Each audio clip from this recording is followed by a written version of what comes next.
Good morning. Okay, तो पिछले दिन हम लोगों ने लेखक परिचय और पाठ परिचय कर लिया था। मैंने आप लोग को समझा भी दिया। मैं एक बार उसको रिवाइज करवा देता हूँ और उसके बाद हम लोग पाठ को शुरू करेंगे पढ़ना, ठीक है ना। तो सबसे पहले हमने क्या देखा था कि लेखक जो थे वो काफी विद्वत जन है, जिन्होंने भी लिखा है। और ये एक रचनाकार ने इस पे कौन सी विधा का इस्तेमाल किया है, उसमें जो विधा का इस्तेमाल किया वो डायरी शैली का भी है और संस्मरण का भी है। इसीलिए इसे हम कह सकते हैं डायरी शैली में लिखी गई संस्मरणात्मक एक रचना है, ठीक है ना। डायरी शैली में लिखी गई एक संस्मरण है। तो सांवले सपनों की याद में खास करके सालिम अली के बारे में बताया गया है। लेखक के बारे में मैंने पिछले दिन बताया था कि लेखक जो हैं वो क्या कर रहे हैं, यहाँ पर सालिम अली के बारे में कहे हैं वो बहुत विद्वत जन है। All of you please mute yourself, all of you. if you are hearing me then please, मैं आप लोगों को अलाउ करके इसलिए रखा हूं, मैं चाहूं तो आप सबको म्यूट रख सकता हूं, बट आई नो कि आप लोगों को भी जरूरत होगी, मुझसे कुछ पूछने की आवश्यकता होगी, ठीक है ना। क्या मेरी आवाज सब तक क्लियर आ रही है? Yes sir. Okay okay yes sir. ठीक है, आप अपने आप को म्यूट कर लीजिए। ओके, चलिए अब हम लोग, मैं आपको बता देता हूँ कि इसमें मैंने क्या बताया था कि वो बहुत विद्वत जन थे। वो हमारे बिहार राजगीर के ही रहने वाले थे, ठीक है ना। और विधानसभा परिषद के सभापति भी रह चुके हैं और मंत्री पद में भी रह चुके हैं। लेकिन उसके बाद भी, जैसा कि मैंने कहा था कि जैसे जैसे इंसान ऊंचे पद पर पहुंच जाता है तो उसकी जीवन शैली में बिल्कुल बदलाव आ जाता है। लेकिन यहाँ उनके जीवन शैली में बिल्कुल बदलाव नहीं आया था, वो बिल्कुल सामान्य जन से जुड़े हुए थे। ये सब बातें हमने जानी और साथ ही साथ हमने ये देखा कि सालिम अली के बारे में वो जैसे ही उनकी मृत्यु हुई थी उसके जस्ट बाद उन्होंने डायरी शैली में लिखा था, जिसमें पुरानी यादों को भी उन्होंने उसमें समेट लिया था, ठीक है। तो अब हम लोग पाठ शुरू करते हैं। मैं आप लोगों को कुछ बच्चों को मैं कहूंगा एक एक करके कि आप लोग उसको पढ़ें और मैं उसको एक एक करके एक्सप्लेन करूंगा पैराग्राफ वाइज। ओके, तो चलिए शेयर करते हैं। Okay, just wait.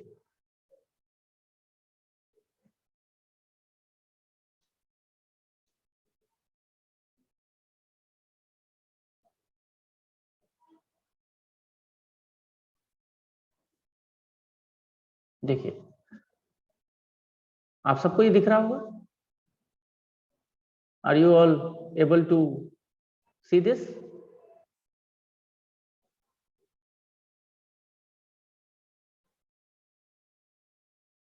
सबको दिख रहा है ना?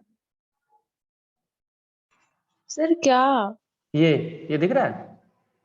सर कुछ नहीं दिख रहा है सर, ब्लैक दिख रहा है। सर कुछ नहीं दिख रहा है। Okay, just wait. दिख रहा है? थोड़ी देर रुक जाइए, हो सकता है नेटवर्क का इश्यू हो। सर स्क्रीन शेयर नहीं हुआ है। स्क्रीन शेयर नहीं हुआ है? नो सर, नहीं हुआ है। चलिए मैं फिर सर से कर। बैकग्राउंड आपका चेंज है सर, सिर्फ स्क्रीन शेयर नहीं हुआ है। इससे नहीं होगा तो स्क्रीन का हटाना पड़ेगा। अच्छा रुको मैं देखता हूँ। शेयर मैंने किया ही नहीं था, अभी मैंने किया है। देखिए आप सबको दिख रहा है? यस सर, हो गया। Okay, so Yes, sir. You all are able to see this. Okay, तो चलिए हम लोगों ने ये देखा था यहाँ पर कि किस तरह से जाबिर हुसैन, जैसा कि मैंने आप लोगों को बताया था कि जाबिर हुसैन का जन्म 1945 में गांव नई राजगीर जिला नालंदा में हुआ था। बिहार के रहने वाले थे। सबसे बड़ी बात है वो अंग्रेजी भाषा एवं साहित्य के प्राध्यापक रहे। मैं एक बार चाहता हूं कि पिछले दिन जो मैंने पढ़ाया था आपको एक बार दोहरा दूं। वो राजनीति में भी रह चुके थे और राजनीति में रहने वाले लोग जो होते हैं, ज्यादातर आपने देखा होगा राजनीति के जो लोग होते हैं वो अपना फायदा देखते हैं। वो जनता का फायदा बहुत ऐसे कम लोग ही हैं जो देखते हैं, वो बस अपनी रोटी सेकना जानते हैं, ठीक है ना। और इसमें कोई दो राय नहीं है। 1995 में बिहार विधान परिषद के सभापति हैं, ठीक है। अब लिखा है जाबिर हुसैन जो है वो हिंदी, उर्दू और अंग्रेजी तीनों भाषाओं में उसका बहुत ही जोरदार अधिकार था, ठीक है ना। ये सारी कुछ रचनाएं हैं। अब मैं सीधे पाठ परिचय पे आ जाता हूं ताकि मैं उस पर थोड़ी सी चर्चा करके उसके बाद हम लोग सीधे पाठ पे आ जाएंगे। देखिए, प्रस्तुत पाठ जो है वो जो है जून 1987 में प्रसिद्ध पक्षी विज्ञानी जो सालिम अली की मृत्यु के तुरंत बाद डायरी शैली में लिखा गया एक संस्मरण है। ये मैंने आपको बता दिया। सालिम अली की मृत्यु के उत्पन्न, सालिम अली की जब मृत्यु हुई थी और उससे जो दुख उत्पन्न हुआ था, और अवसाद, अवसाद मतलब उससे वो जो टूट गए थे, पूरी तरह से बिखर गए थे, चूर चूर हो गए थे, कहने का मतलब, ठीक है ना। बहुत ऐसे व्यक्ति होते हैं जिनके प्रति हम इतने ज्यादा भावुक हो जाते हैं और इतने ज्यादा उनसे सरोकार रखते हैं, इतना स्नेह रखते हैं, जिसकी वजह से हमें क्या होता है, इस तरह की घटनाएं होती हैं। तो उनके साथ कुछ वैसा ही हुआ था। ओके, तो सांवले सपनों की याद के रूप में उन्होंने व्यक्त किया है। सालिम अली का स्मरण करते हुए लेखक ने उनका व्यक्ति चित्र प्रस्तुत किया है। यहाँ भाषा की रवानी, आप लोगों ने पूछा था इसका मतलब क्या होता है, यानी भाषा में वो सारी बातें हैं, वो सारी भावनाएं हैं। आप जब पढ़ेंगे तो आपको वो भावनाएं जो है व्यक्त हो जाएंगी, और अभिव्यक्ति की शैली दिल को छू जाती है। तो चलिए अब हम लोग सीधे पाठ पे आते हैं, ठीक है। चलिए, तो ये हुआ हमारा पाठ शुरू, ठीक है। सांवले सपनों की याद, यहाँ पर पक्षी बना हुआ है, यहाँ पे कहीं ना कहीं वो हमें किसकी ओर इशारा किया गया है। अच्छा, आप लोग अगर देखिए, मैं ये नहीं कहता कि आप हमेशा वीडियो ऑन करके रखिए, मगर मैं चाहता हूं कि आप लोग कुछ देर के लिए, 2 मिनट के लिए सही, सब लोग एक बार वीडियो ऑन कर लीजिए, ठीक है। और हमेशा जब कभी भी आए तो वीडियो ऑन करके आइए, भले ही थोड़ी देर बाद आप बंद कर दें, but you all are required to please put on in the camera, जो है उसको ऑन मोड में रख लीजिए, ठीक है ना। Put on your camera. Okay, तो हम यहाँ पर किसी एक व्यक्ति को ले लेते हैं। चलिए, यहाँ पे पहले हमें दिख रहे हैं रोहिणी। रोहिणी, आप अनम्यूट हो जाइए। और यस सर। हाँ, तो पहला अनुच्छेद, अच्छा आप क्या कैमरा ऑन करके उसके बाद पढ़ाई कर सकती हैं, मतलब पढ़ सकती हैं। बस ये अनुच्छेद पढ़ना है, उसके बाद मैं इसको एक्सप्लेन करूंगा, ऐसे ही कर करके हम लोग आगे बढ़ेंगे। ओके, तो चलिए रोहिणी, आप अनम्यूट हो जाइए और कैमरा ऑन कर लीजिए। सुनहरे परिंदों के खूबसूरत पंखों पर सवार सांवले सपनों का एक हुजूम मौत की खामोश वादी की तरफ अग्रसर है। कोई रोक टोक सके कहाँ संभव है। रुक जाइए, देखिए, सुनहरे परिंदों के खूबसूरत पंखों पर सवार, जिस तरह से ऐसा लगता है कि अब ऐसा पंखों पर क्यों सवार है, पंखों पर तो कोई सवार हो नहीं सकता, लेकिन यहाँ पे क्यों कहा गया है, क्योंकि वास्तव में इस वाक्य का यह भाव है कि यहाँ ये सांवले सपनों की याद में सालिम अली के बारे में कहा गया है, और सांवले सपनों की याद जो है वो, यानी सालिम अली से जुड़ी जो यादें हैं, ऐसा प्रतीत होता है मानो वो पक्षी के पंखों पर सवार होकर आए हों।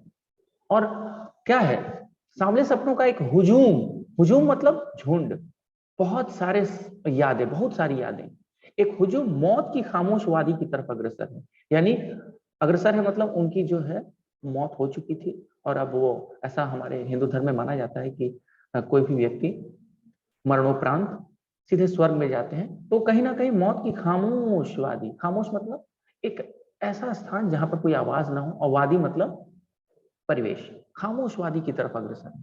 कोई रोक टोक सके कहाँ संभव है।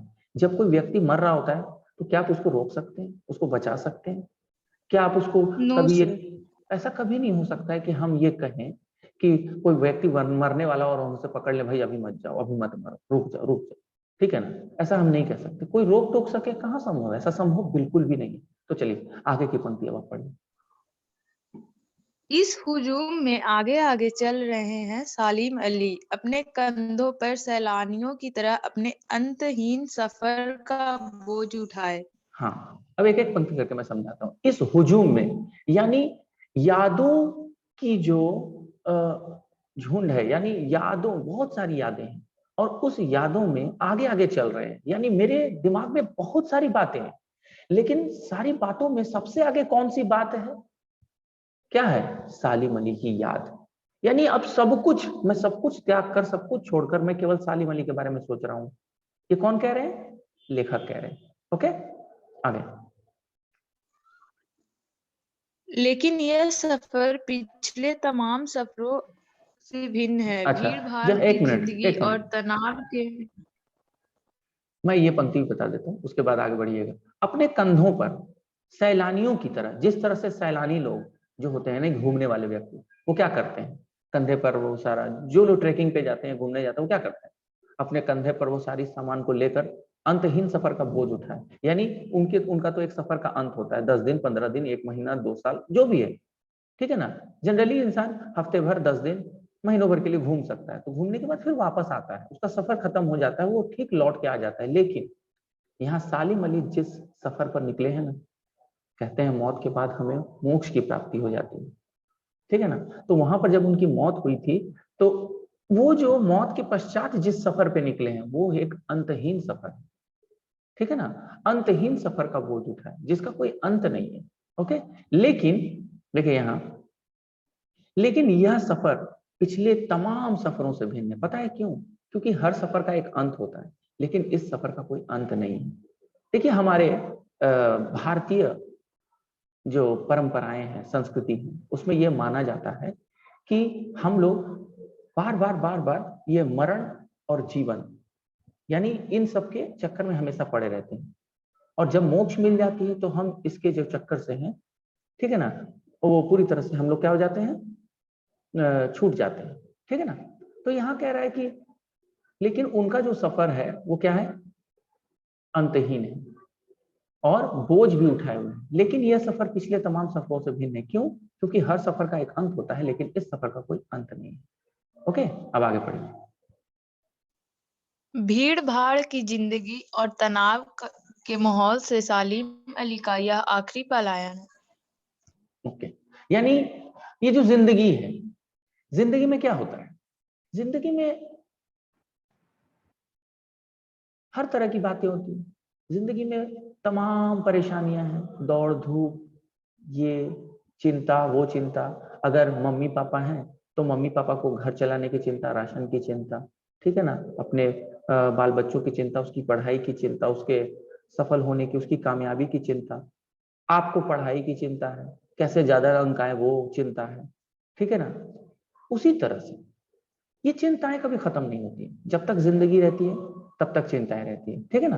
तो वो कह रहे हैं कि भीड़ भाड़ की जिंदगी और तनाव के माहौल से, यानी ये जो जिंदगी है हमारी, इससे सालिम अली का ये आखिरी पलायन है।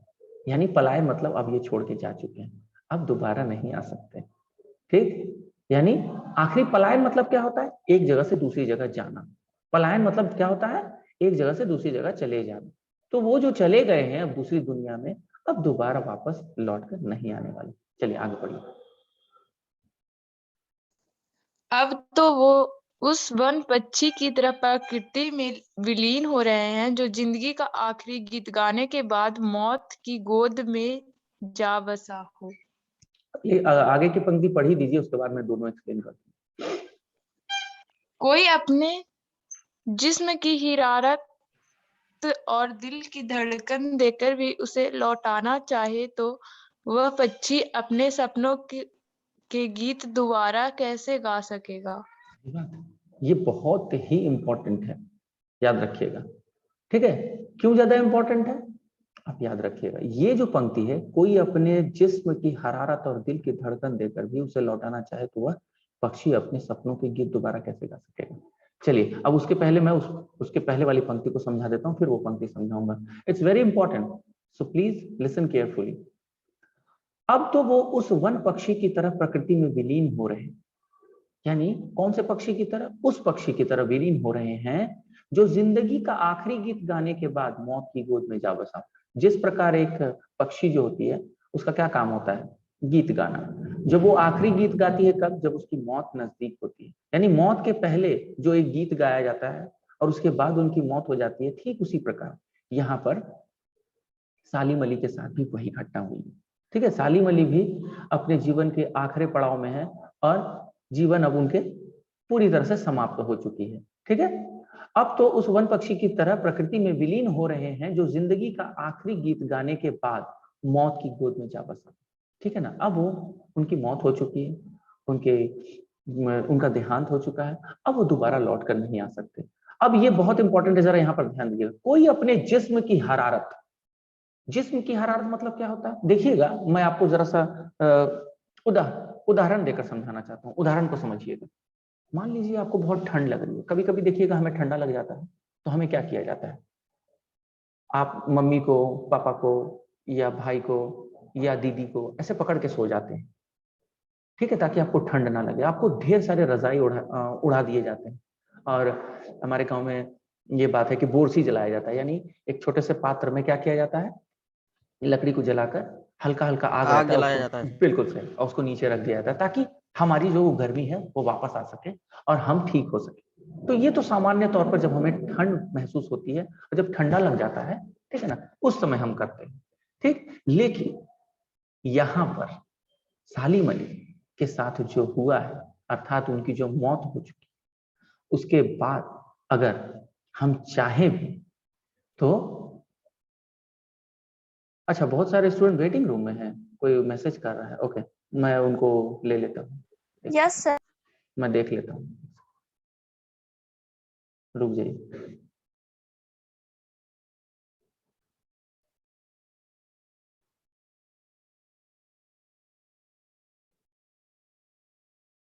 रुक जाइए एक मिनट। मगर मैं वेटिंग रूम तो बंद कर दिया था, देखने दीजिए।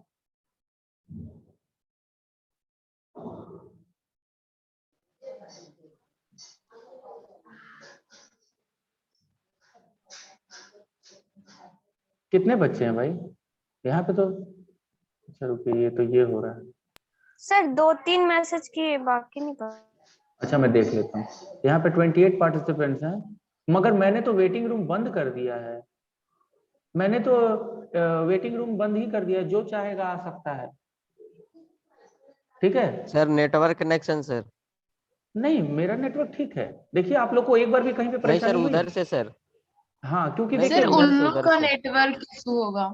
मैंने यहाँ पर देखिए, आप ये देखिए सिक्योरिटी देखिए, आप लोग को तो दिख रहा होगा, स्क्रीन शेयर किया हुआ है, ये देखिए इनेबल वेटिंग रूम है ना, मैंने नहीं किया है, उसको ऑफ करके रखा हूँ, तो ऑटोमेटिक कोई भी आ सकता है मेरे रूम में।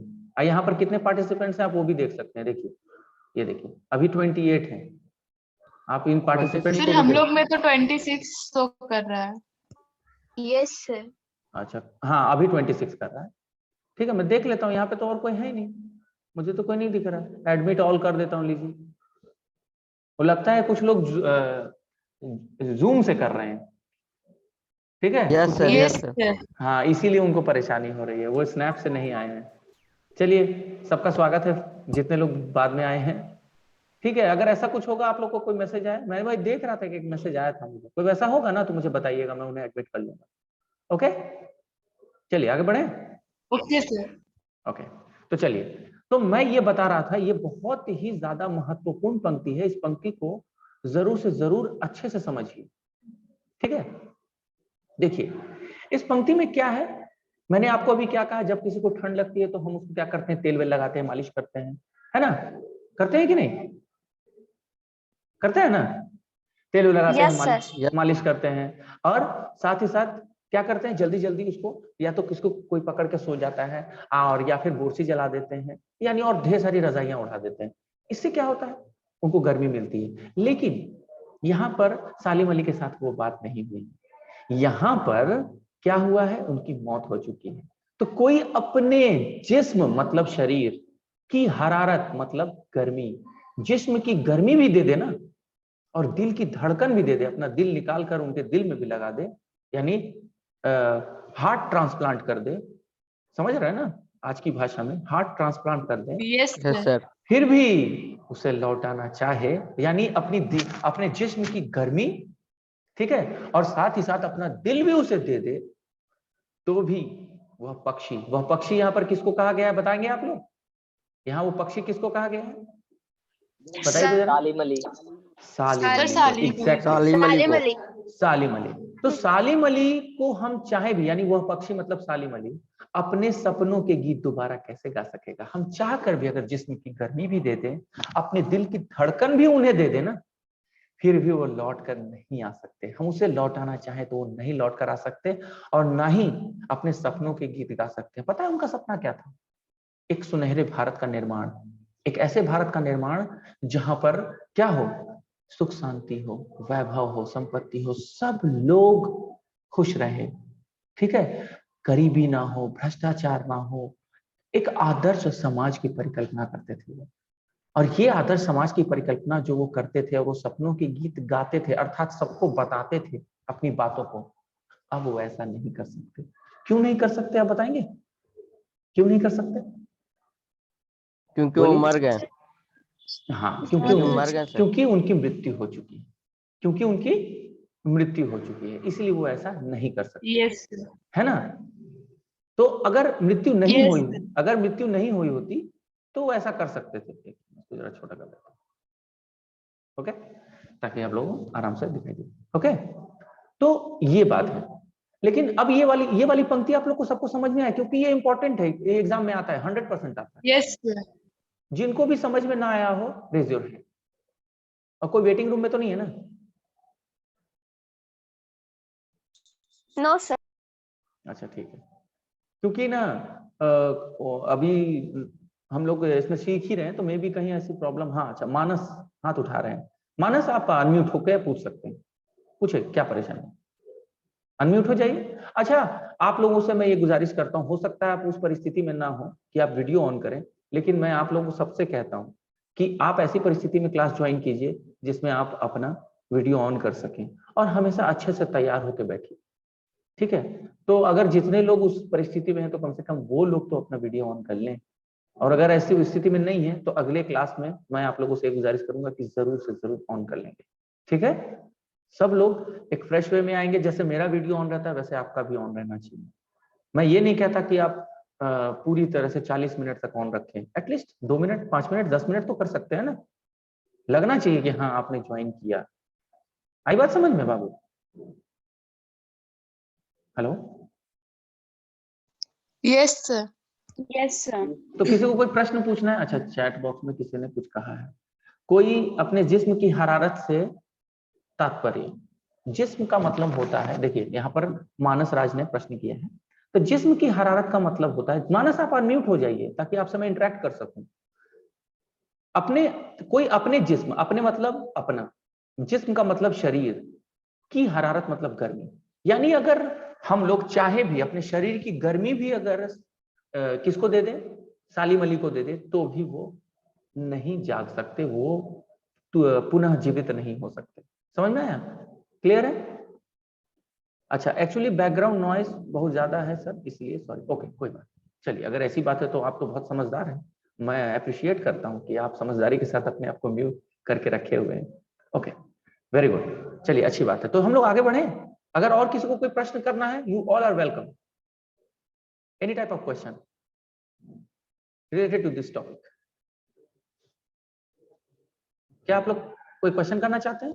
यहाँ पर जो प्रश्न आया चैट बॉक्स में, मैंने उसका आंसर दे दिया। आप चाहें तो चैट बॉक्स में भी लिख के भेज सकते हैं, मैं उसका भी उत्तर दूंगा। ठीक है? ठीक है ना बाबू?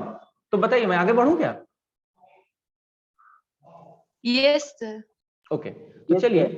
अच्छा, एक हर्ष कुमार, हर्ष, हर्ष है क्या? Yes sir.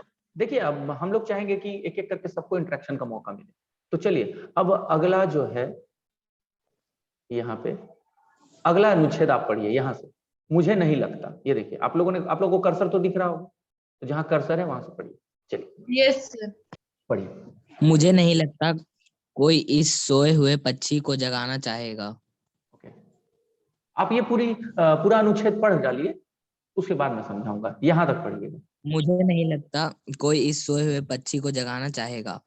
वर्षों पूर्व खुद सालिम अली ने कहा था कि लोग पक्षियों को आदमी की नजर से देखना चाहते हैं। यह उनकी भूल है। ठीक उसी तरह जैसे जंगलों और पहाड़ों, झरनों और आबशारों को वो प्रकृति की नजर से नहीं, आदमी की नजर से देखने को उत्सुक रहते हैं। भला कोई आदमी अपने कानों से पक्षियों की आवाज का मधुर संगीत सुनकर अपने भीतर रोमांच का सोता फूटता महसूस कर सकता है? वेरी गुड, आपकी जो पढ़ने की शैली है वो अति उत्तम है, मुझे बहुत अच्छा लगा। आओ, क्योंकि आप हर चीज का ध्यान रख रहे हैं, कहाँ प्रश्नवाचक है तो उस तरह से कैसे बोलना है, कहाँ पूर्ण विराम है, बहुत अच्छा लगा। प्लीज मैं चाहूंगा इनके लिए सब लोग एक बार क्लैप कर दें। Very good, appreciable, very nice. बिल्कुल, आप प्रेरणा है सबके लिए, ठीक है ना? बहुत अच्छा लगा मुझे। ओके, तो चलिए अब मैं इसको क्लियर कर देता हूं। मुझे नहीं लगता कोई इस सोए हुए पक्षी को जगाना चाहेगा। अब देखिए, पहले तो उन्होंने कहा कि हम चाहे तो भी नहीं जगा सकते, लेकिन अब वो क्या कह रहे हैं कि मुझे नहीं लगता। यानी यहाँ लेखक का कहना है कि मुझे तो ऐसा प्रतीत नहीं हो रहा है कि कोई सोए हुए पक्षी, इस सोए हुए पक्षी मतलब कौन, बताइएगा। कालीमली। एकदम तालीमली। एकदम सही जवाब। इस सोए हुए पक्षी का मतलब होता है सालीमली। ठीक है। ये देखिए, अच्छा ये कलर में चेंज कर देता हूं।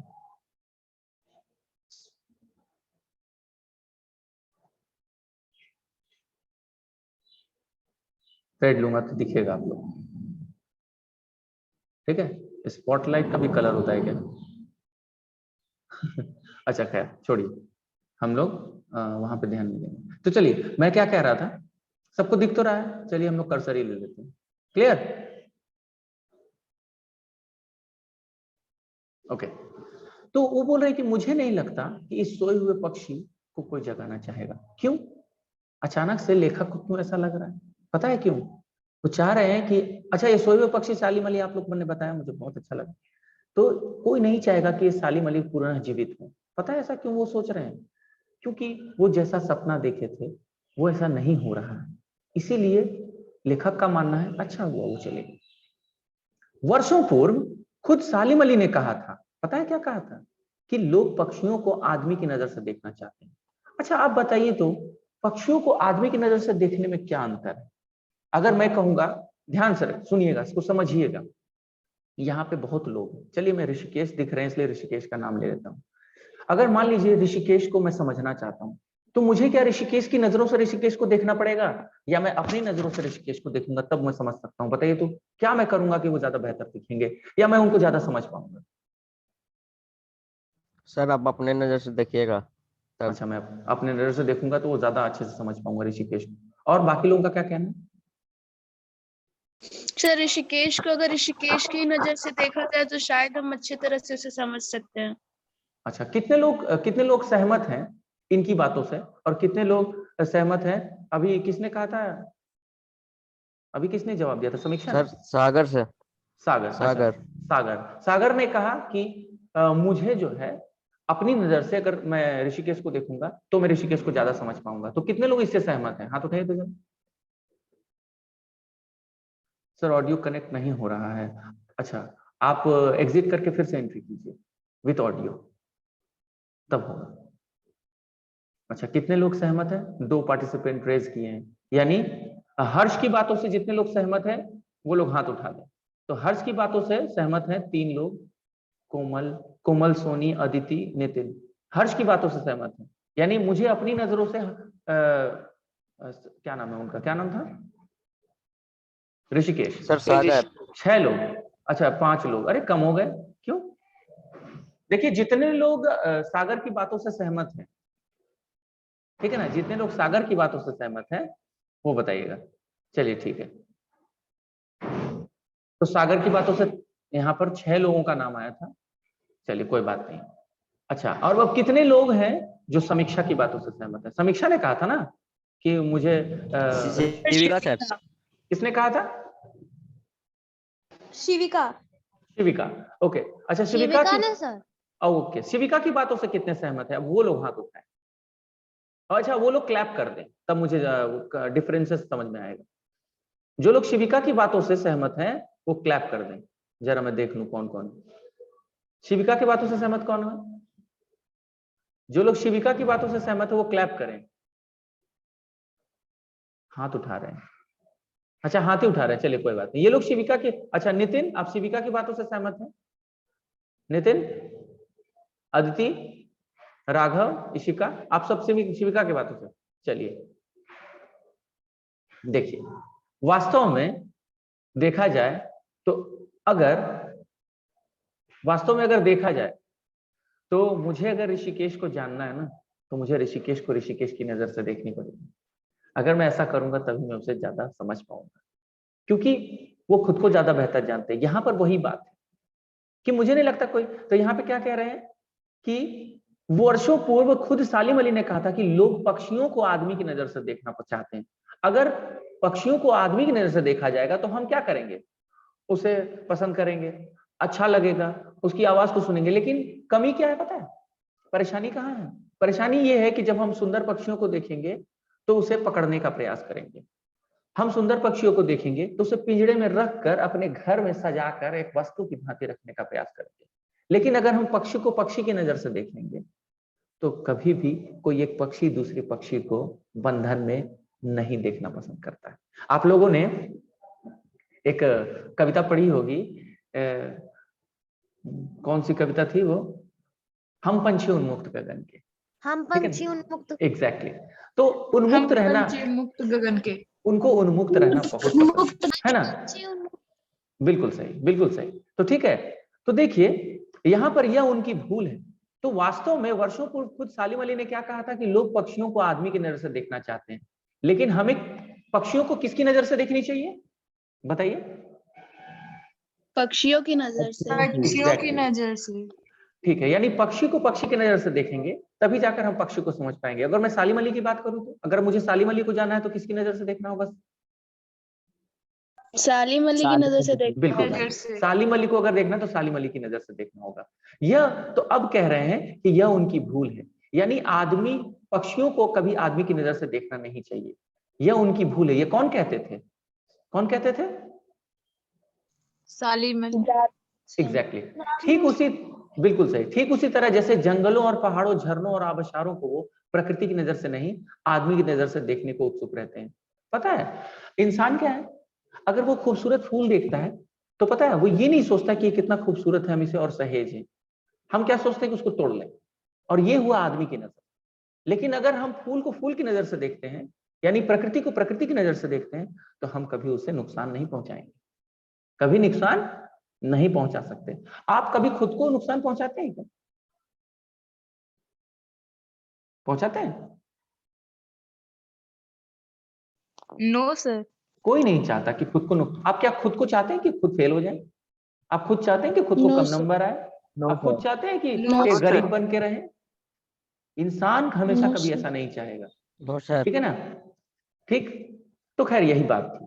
तो यानी हमें क्या करना चाहिए, प्रकृति को प्रकृति की नजर से देखना चाहिए। और उनका यह कहना इसलिए था क्योंकि अगर हम प्रकृति को प्रकृति की नजर से देखेंगे तो कभी भी प्रकृति को नुकसान नहीं पहुंचाएंगे। आज जो भी परेशानियां हो रही हैं वो सब हमारे ही क्रियाकलापों के कारण है, ठीक है ना? अब देखिए भला, अब तो ये वाली पंक्ति पूरा समझ गए होंगे आप लोग मेरे हिसाब से। बस यहाँ पर यह समझाया गया है कि हमें सालिम अली को अगर समझना है तो सालिम अली की दृष्टि से देखना होगा, और प्रकृति को अगर समझना है तो प्रकृति की ही दृष्टि से देखना होगा। क्लियर है? क्लियर है ना? Yes sir. Yes sir. Okay. Yes, लेकिन sir. लेकिन होता क्या है, लेकिन होता क्या है, ठीक इसका विपरीत, ठीक इसका विपरीत होता है।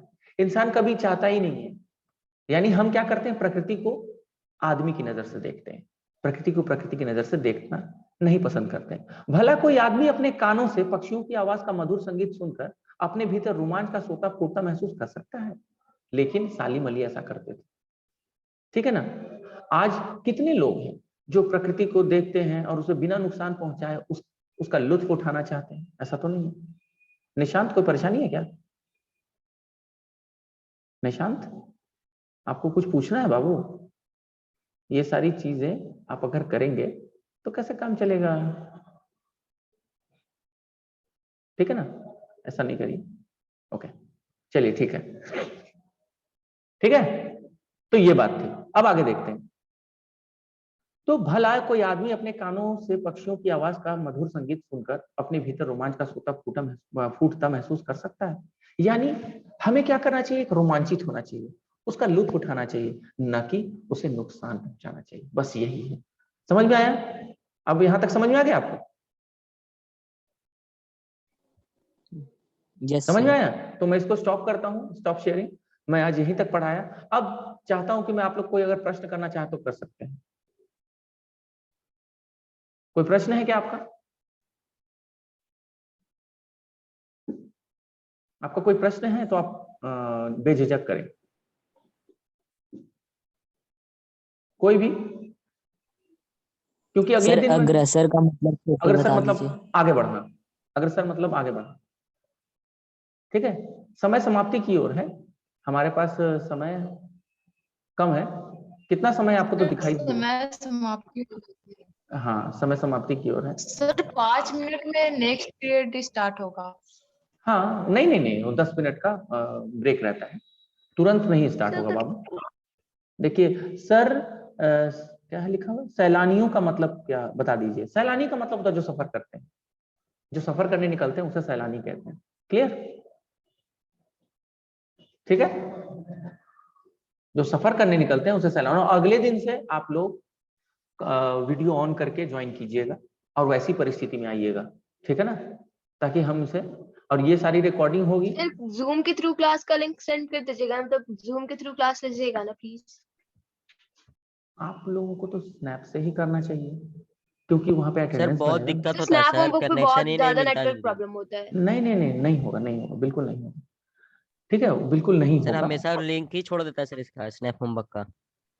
देखिए अगर आप, अच्छा ठीक है, जूम से करिएगा तो आपका फिर अटेंडेंस नहीं ना बन पाएगा बाबू, आप स्नैप से ही ज्वाइन कीजिए। सर स्क्रीनशॉट ले लीजिएगा अच्छा, लास्ट में। नहीं नहीं नहीं, उतना संभव नहीं है, ठीक है ना। तो आज के लिए इतना ही रहने देते हैं, ओके यस सर। ओके।